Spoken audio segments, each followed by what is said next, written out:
Le quatrième acte est intitulé Indépendance nationale dans un royaume affaibli.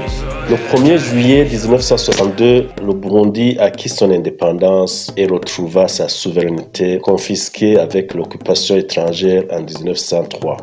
Cette indépendance fut acquise dans la douleur après la disparition du héros de l'indépendance, mais également avec une nouvelle constitution en vigueur depuis le 1er juillet 1962 d'une monarchie constitutionnelle, système que les divers rois n'avaient jamais connu. Le roi devait régner et non gouverner.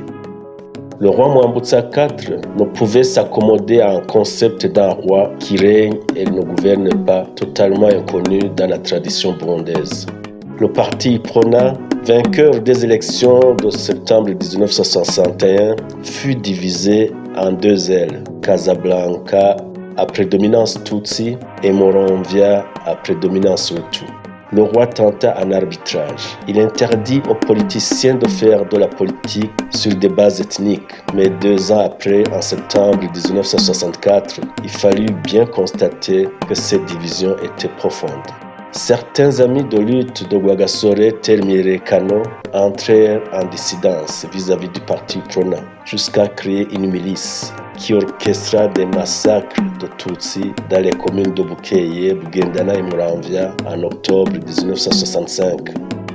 À l'aise dans la monarchie constitutionnelle, le roi commit de nombreuses erreurs de gestion politique. Son attitude ajouta de la confusion et témoigna d'une gestion brouillonne.